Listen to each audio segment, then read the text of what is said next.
नमस्कार, माझे शाळेचे नाव मातोश्री गिरिजाबाई पाटील प्राथमिक मराठी शाळा आहे. माझे नाव आशिष किरण वाळा आहे. मी आता 6वीत शिकतो. नमस्ते, माझ्या शाळेचे नाव मातोश्री गिरिजाबाई पाटील प्राथमिक मराठी शाळा आहे. माझे नाव समर्थ कृष्ण जाधव आहे. मी आता 6वीत शिकतो. आम्ही एज डिटेक्शन रोबोट प्रोजेक्ट या विषयामध्ये आम्ही प्रोजेक्ट बनवलेला आहे. आपण दरवेळी पाहतो म्हणजे कट्टाड्यावरून लोक असे गाडीने घसरून खाली पडतात. खूप जणांचा लागतं, आपण अपघात होतो त्यांचा. मग त्याच्यासाठी आम्ही एक मशीन तयार केले. ते असे कट्टाड्या असं समोर आली तर ते खाली पुढे रस्ता नसतात तर ते आपोआप थांबतील. ते आता त्याची आवश्यक माहिती किंवा प्लॅटफॉर्म सारख्या हा रोबोट किंवा प्लॅटफॉर्म सारख्या पृष्ठभागांच्या कडा ओळखू शकतो आणि स्वतःला खाली पडण्यापासून वाचवतो. चला आपण आता याचे साहित्य वाचू.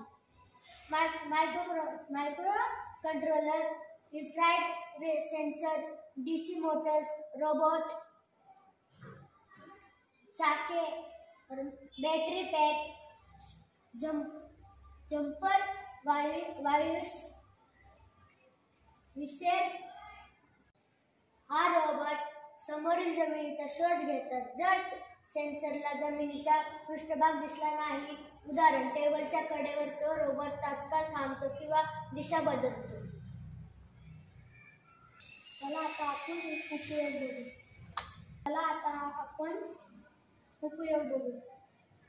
घरगुती स्वच्छता, रोबोट्स पायऱ्या किंवा उंच प्लॅटफॉर्मवरून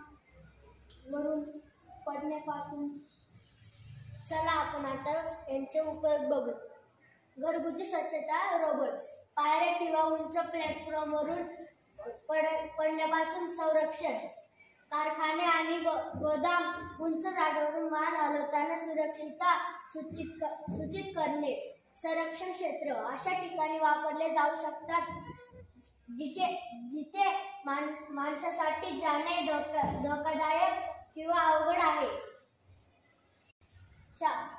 शैक्षणिक उपयोग, विद्यार्थ्यांना सेन्सर. चला आपण आता एज डिटेक्टर कसे बनवले ते पाहू. आम्ही याला 2 बॅटरी, 2 चाकं, अजून वायर, जम्पर्स आणि सेन्सर असे आम्ही या पद्धतीने त्याला जोडलेले आहे. धन्यवाद.